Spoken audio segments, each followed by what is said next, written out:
निकिता रॉय के पहले मुझे याद है मैंने अ क्वाइट प्लेस पार्ट 2 देखी थी. I mean there are lot of people who watch a lot You of don't want films to get influenced. और copy. I was just being nice. Yeah. Yeah. But you know, I'm happy to say this ke I think a lot of the reviews, which is what I wanted as a, not just as a filmmaker, as a brother, because I've said this ke I think sometimes people have not done justice to her talent by pushing her, right? But a lot of the reviews have said that her performance is one of the best in her entire filmography, right? So I'm very grateful that we managed to achieve that together. I mean, he's a very sort of alpha personality, but behind that there's a lot of thought, which I've realized with time. તાજા સમાચાર તમારી ભાષામાં મેળવવા માટે download કરો Gujarati mid ડેની app. Gujarati midday.com આજે વાત કરી રહ્યું છે કુશ સિન્હા સાથે. નિકિતા રોય ફિલ્મના ડિરેક્ટર છે. ફિલ્મ વિશે વાત કરીશું, શું શીખ્યા, એમની પહેલી ફિલ્મ એમણે ડિરેક્ટ કરી છે. આપણે પૂછીશું એમને કેવી રહી है પ્રોસેસ. हाय, कैसे हैं आप? अच्छा हूँ, बहुत अच्छा हूँ. तो निकिता रॉय फिल्म आई, फिर I think there were lot of things happening, थोड़ा डिले किया गया रिलीज को. पहली फिल्म मतलब शादी की तारीख तय हो गई और फिर ऐसा सोचा कि अच्छा अभी 15 दिन बात करते हैं. कैसा रहा वो एक्सपीरियंस? मेरे लिए ज़्यादा वरिंग नहीं था क्योंकि ये मेरे हाथ में नहीं थी ये बात. ट्रू. अगर जो बाकी स्टेक होल्डर्स है, प्रोड्यूसर्स या डिस्ट्रीब्यूटर, अगर वो बात करते और वो एक डिसीजन लेते कि शायद हम थोड़ा पुश कर देते, तो उसमें मेरा तो कुछ ऐसे डायरेक्ट हैंड तो है नहीं. तो मैं ठीक था. उनको अगर लगा कि वो सही था डिसीजन फिल्म के लिए तो दैट्स ओके. तो जैसे शादी के लिए पंडित जी डेट आखिरी टाइम पे चेंज वैसे नहीं करते हैं, लेकिन अगर कर देते हैं वैसे मार्केट पंडित ने शायद शादियों में बहुत कम होता है ऐसा, लेकिन फिल्मों में ज़्यादा होता है. ज़्यादा होता है. सही है. कैसी रही ये journey? You have assisted some very fabulous people before you right decided to be the captain of the ship. तो कैसी रही ये जर्नी? कौन सी चीज़ें जो आपने सीखी थी वो आपको बहुत काम लगी, और ऐसी कौन सी चीज़ें थी जो आपको काम करते करते सीखने को मिला? कई बार ऐसा हमको लगता है कि अच्छा हम ये पानी में कूद जाएंगे तो तैर तो लेंगे, फिर थोड़ी लेंथ के बाद सांस फूलने लगती है.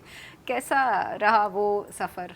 देखिए, सीखने के लिए तो मैं कह सकता हूँ कि जैसे जब संजय लीला भंसाली से के साथ काम किया था तो उनके साथ क्योंकि वो एक बहुत अलग तरीके से काम करते हैं, तो ये भी समझ में आ गया था कि शायद हर डायरेक्टर उनके ऐसे काम कर नहीं पाएगा. जो उनको जो वक्त मिलता है उनको शूटिंग के लिए, या जो सीन्स वो दिनों पर शूट करते रहते, वो शायद हर किसी को लग्जरी नहीं मिलती है. तो ये समझ में आ गया था.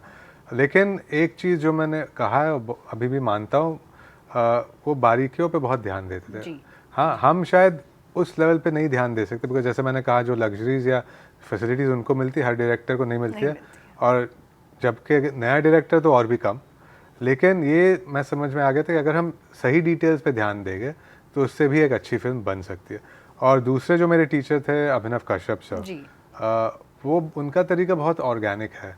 वो इमोशंस पे ज़्यादा ध्यान देते हैं कि कैरेक्टर का इमोशन क्या है और उससे आपको क्या महसूस होगा. तो ये भी एक मेरे लिए एक सीख थी जब मैं उनके साथ काम करा. तो अलग स्कूल्स, बट दोनों के लेसन्स लेके मैं हमेशा अपने पास रखता हूँ अभी भी. जहाँ तक मेरी बात है कि जब मैंने काम शुरू किया था या निकिता रॉय जब शुरू हुई थी, तब एक बात समझ आ गई थी कि फ़िल्म बनाना आसान नहीं है. तो उसके लिए पेशेंस रखना होता है. जैसे आपको पता होगा, बाहर से तो लोगों को लगता है कि हर चीज़ फिल्म इंडस्ट्री में ईजी है. एक्टिंग ईजी है, डायरेक्शन ईजी है, प्रोडक्शन ईजी है, लेकिन आपको ध्यान देना होता है इन चीज़ों पे और पेशेंस रखनी होती है ताकि आप लॉन्ग हॉल के लिए चल सकते हैं, मतलब या चला सकते हैं. जी. तो अगर आपको मौका मिले, ये फिल्म जैसे रिलीज़ हुई, जो रिस्पॉन्स मिला, जो पूरी जर्नी है उसमें कुछ बदलने का मौका मिलेगा तो आप क्या बदलेंगे और क्यों? देखिए, ये अब कहना शायद गलत नहीं होगा कि मैं क्या बदलना चाहूँगा. डायरेक्टर हमेशा कह सकता है कि वो चाहता था कि उसे और वक्त मिले कुछ ना कुछ करने के लिए जब शूटिंग हो रही है. वो तो हर डायरेक्टर की ख्वाहिश है. आपको अगर 40 दिन मिलते हैं आप बोलते मुझे 50 दिन मिलने चाहिए. हाँ, अगर 50 मिलते तो आप बोलते मुझे 60 मिलना चाहिए. बट मुझे लगता है ओवरऑल मेरा अनुभव अच्छा था. हाँ, ये जो हमारे रिलीज़ के टाइम जो जैसे आपने कहा आगे पीछे जो हो रहा था, वो शायद अगर थोड़ी और क्लैरिटी हमारे पास रहती उस टाइम, या जो डिसीजंस ले रहे थे वो शायद फिर मतलब थोड़ा बेहतर होता हमारे लिए. बट ठीक है, जो हुआ सो हुआ. मैं अभी कंप्लेन नहीं करूँगा, बिकॉज जो भी हुआ फिर भी हमारी फिल्म की तारीफ़ हुई है. लोग जिन्होंने फिल्म देखी है उनको एक्चुअली फिल्म अच्छी लगी है. हमारे भी चैलेंजेस है थोड़े बहुत, हमारे मार्केटिंग में थोड़ा असर पड़ गया था, बिकॉज हमें 2 बार मार्केटिंग वापस शुरू करनी पड़ी. लेकिन उन सब फैक्टर्स के बावजूद जहाँ तक मैंने देखा है और लोगों से सुना है, उनको फिल्म अच्छी लगी है, तो ये इससे मैं खुश हूँ। तो ऐसा कोई भी मौका आया जब आप बहुत टेंस थे, एंजाइटी हो गई थी, लोग आपको सलाह दे रहे थे और आपने अपने पिताजी का डायलॉग यूज़ करके बोल दिया खामोश? नहीं, ऐसा कोई वक्त नहीं आया था। जनरली मैं लोगों की सुनता हूँ, बट जैसे मैंने कहा यहाँ तक मेरा काम ख़त्म हो चुका था। मैंने फिल्म डायरेक्ट की थी, फिल्म का फाइनल एडिट लॉक हो चुका है, फिल्म का फाइनल प्रिंट रेडी है, अब दूसरों के हाथ में था।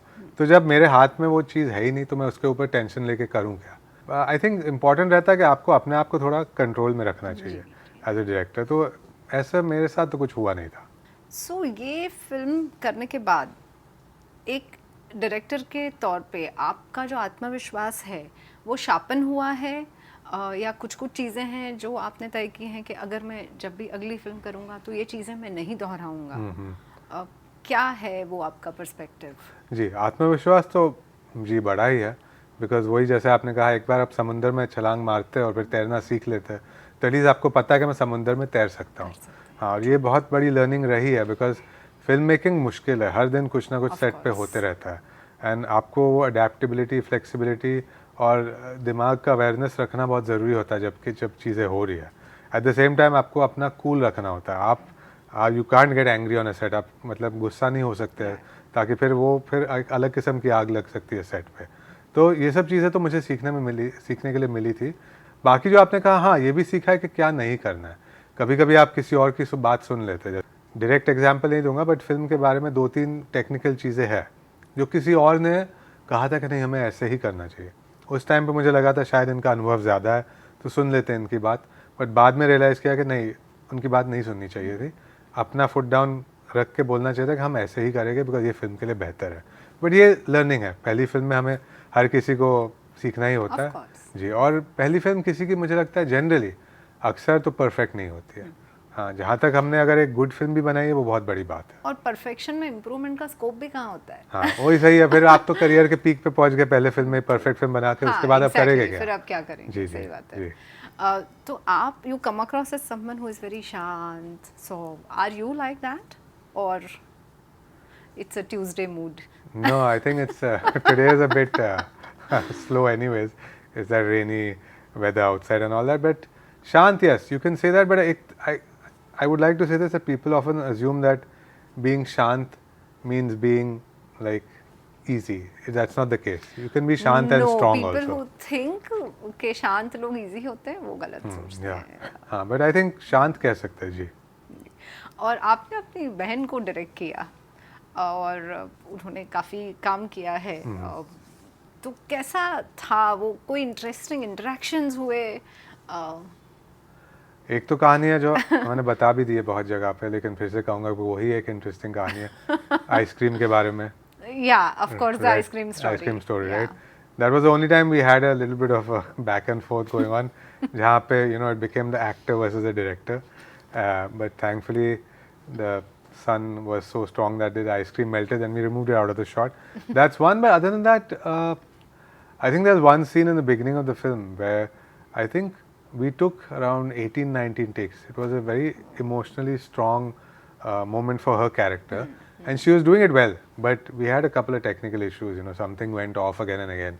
So we took around 18-19 takes there, but very cooperative and very giving. I mean, Sonakshi, even now. But I'm happy to say this, I think a lot of the reviews, which is what I wanted as not just as a filmmaker, as a brother, because I've said this, I think sometimes people have not done justice to her talent by pushing her, right? But a lot of the reviews have said that her performance is one of the best in her entire filmography. True. Right, so I'm very grateful that we managed to achieve that together. With all due credit to her talent also. Of course. Yeah, but I did, at least in my mind, I knew I was going to push her a bit. Of course. Yeah. As a director, ऐसी कौन सी 3 चीज़ें हैं सोनाक्षी सिन्हा के बारे में जो आप बताएंगे, और ऐसी कौन सी 3 चीज़ें हैं as a brother you will share about her जो ज़्यादातर लोगों को नहीं पता है? She's very intelligent. She's very observant. I mean, I'm saying not just as an actor, but as an individual also, the human being also. And she's very kind. I think people who've been maybe working for 10-15 years, kabhi they transform into a different sort of persona. True. But she's still the same. She still has the same humanity in her. And I think people see that, which is why people are still connected to her on a personal level. So yeah, professionally and personally, like I said, the first to apply in both areas, very intelligent, very observant, and also very giving but different. When it comes to work, she's very giving because she's still a thorough professional. Like I said, 18-19 take dena without complaining. A lot of top level actors might not want to do that or agree to that, but she did it, and personally, like I said, very giving as a human being. One lesson that you have learned by observing your father, जो आपने inculcate कर लिया है, you know, अपनी personality में, ऐसी कौन सी चीज़? जैसे आपने बोला शांत, I mean he's a very sort of alpha personality, but behind that there's a lot of thought, which I've realized with time. He gives things a lot of deep thought, and I think I've learned that. I wouldn't say my personality is the same as him, but again he's achieved a lot, and he's taken years to sort of shape that personality also. But this is one thing I've learned from that: you have to understand the value of time, and you have to understand how to be patient. Everything will not happen the way you want it to, but you have to be flexible enough to adapt then if it doesn't. This is a very important lesson from him that I've learned. वो तो आपने उनको देखकर सीखा। ये film बन गई, उन्होंने फिल्म देखी, आपको क्या रिस्पांस मिला उनसे? उनका रिस्पांस बहुत अच्छा था। आपको भी पता है कि पेरेंट्स जनरली अपने बच्चों को झूठ नहीं बोलेंगे। They would want the best for their children, but they're not going to lie to their children. He liked the film a lot. He said it's a very gripping film, very fast paced and very thrilling also. He said कि आपने एक unique film बनाई है, नए director हो, लेकिन फिर भी आपने कुछ अलग करने की कोशिश की, and he was happy about that. And I think that's very important. वरना तो बेड़ चाल में काम करने वाले बहुत लोग होते हैं। जी। हाँ, क्योंकि लोगों ने पूछा भी कि आपने इस टाइप का सब्जेक्ट क्यों चुना, इतना डिफिकल्ट सब्जेक्ट। बट जब मैं ये फिल्म बना रहा था या जब मैंने स्क्रिप्ट आइडेंटिफाई भी की थी, मेरे दिमाग में ये बात कभी नहीं थी कि डिफिकल्ट है या डिफरेंट है। Yeah, I was just like it's a unique story, and you know people should hopefully get to see it, and actors will get to do something interesting also.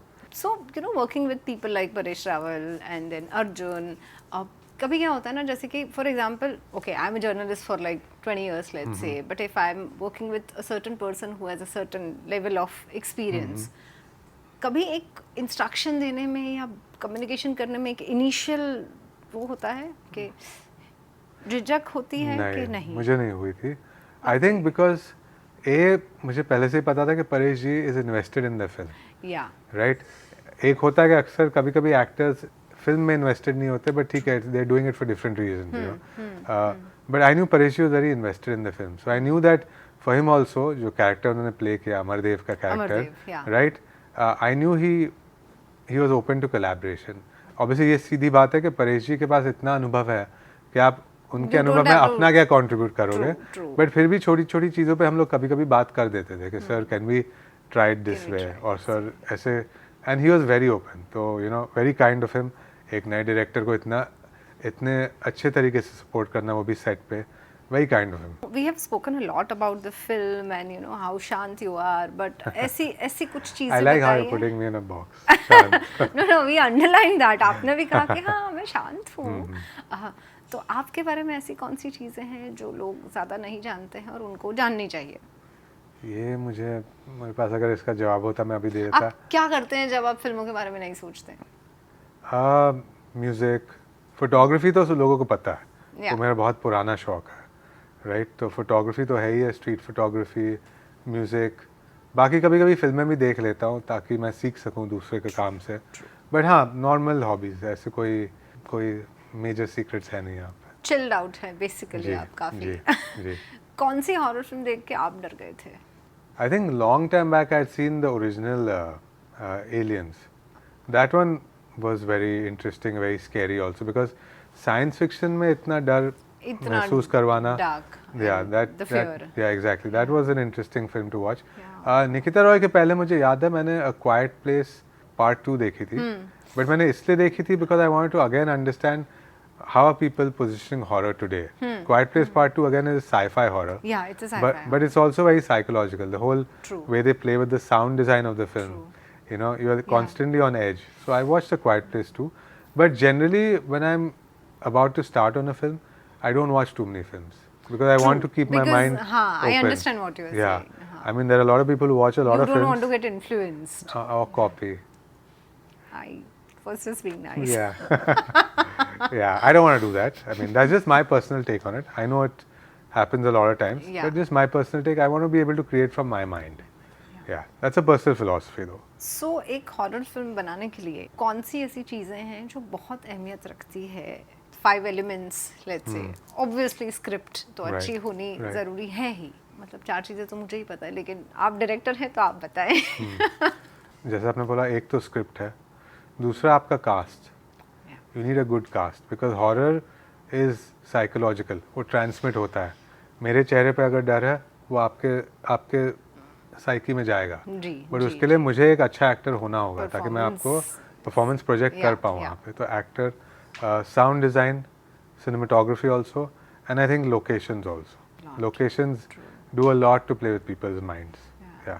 And cinematography, because आप जितना ज़्यादा light या कम light या आप जिस तरीके से आपके सिनेमाटोग्राफर लाइट को शेप करेंगे हर सीन के लिए, उससे भी बहुत बड़ा असर पड़ता है लोगों के दिमाग पे. हाँ, music, sound design, that's what I said. Music अगर हो ना हो, चलिए, अगर आप, हाँ, हमारे जहाँ तक हमारे कन्वेंशनल हिंदी हॉरर फिल्म में होते हैं वहाँ पे म्यूजिक भी आ जाता है. मतलब we think of music in a horror film और a scene, we think of that किले का रहस्य.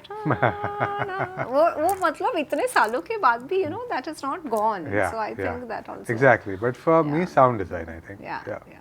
हॉरर फिल्मों की बात कर रहे हैं, आपको कौन सी चीज़ से डर लगता है? अभी मुझे कोई चीज़ से डर नहीं लगता. बचपन में वही डर लगता है जैसे हर किसी को डर लगता है अंधेरे से, या हाँ, बट अभी मुझे कोई ऐसी चीज़ से डर नहीं लगता. I don't think there is anything I am afraid of. I faced all my fears. So what next for you? I've got a couple of concepts, but it's a little early right now. Again, because some of them are the writing process, some of them are only at a concept level only. Like we've just got a couple of pages, but I am working with my team, which worked with me on this also.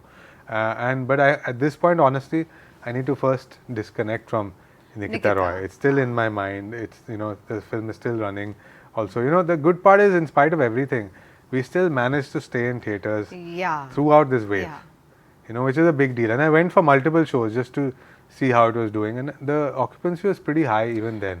Horror films, and I believe, I mean, not because she's your sister, but I think she has a certain presence, you know, on screen. I think also we got good reviews, right, which was unexpected. See, I will be honest and say, obviously, with regards to the competition, they did a fabulous job in marketing and pushing their film out there. We obviously had issues, like I said, you know, the date getting shifted and all, so that affects marketing also. But in spite of that, you know, we got a lot of good reviews from a lot of hardened journalists. In my mind, to be honest, I do a self-analysis once I'm done with anything. In my mind, we were around those sort of reviews only, the type of reviews we got. But then to see it sort of validated our work again. I think even the audiences went because of that. They were like, this is not just hyped up, you know, reviews or whatever. It's genuine reviews. So thankfully, we've managed to stay in cinemas even now, and I'm grateful for the viewers and the audiences who have supported us.